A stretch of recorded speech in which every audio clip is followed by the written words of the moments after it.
शिरपूर तालुक्यातील ठाणेर तसेच ठाणेर परिसरातील गावांमध्ये ईव्हीएम बाबत जनजागृती केली जात आहे।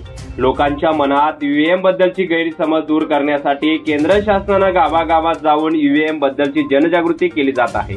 सन 2024 साली होणाऱ्या लोकसभा निवडणुका डोळ्यासमोर ठेवून खेड्या गावातील शिक्षित आणि अशिक्षित नागरिकांना प्रत्यक्ष ईव्हीएमद्वारे मतदान करून जनजागृती केली जात आहे। ईव्हीएम आणि व्हीव्हीपॅट प्रशिक्षण व जनजागृती मोहिमेसंदर्भात आज दुसऱ्या दिवशी आडे जुन्या गावामध्ये आज आडे या ठिकाणी आम्ही उपस्थित आहोत। या ठिकाणी आम्ही लोकांना जवळून व्हीव्हीपॅट आणि ईव्हीएम मशीन संदर्भामध्ये माहिती देत आहोत आणि जनजागृती करीत आहोत। तर लोक जवळून व्हीव्हीपॅटची ओळख करून घेत आहेत आणि लोकांमध्ये एक जागरूकता निर्माण करायचं काम या निमित्ताने शासन पार पाडत आहे।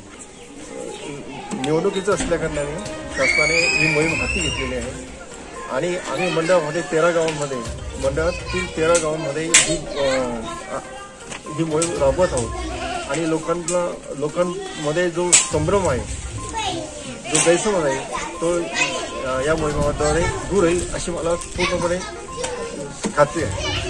जनतेच्या मनात ईव्हीएम बाबत जो काही गैरसमज निर्माण झाला आहे, तो गैरसमज या जनजागृतीमुळे दूर व्हावा म्हणून केंद्र शासनाने ईव्हीएम जनजागृती मोहीम हाती घेतली असल्याची माहिती मंडळ अधिकारी विवेक वाघ तसेच तलाठी श्रीमती जगताप यांनी दिली आहे।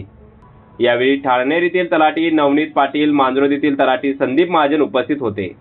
प्रतिनिधी मधुकर सिरसाट, माझा महाराष्ट्र न्यूज, ठाणेर।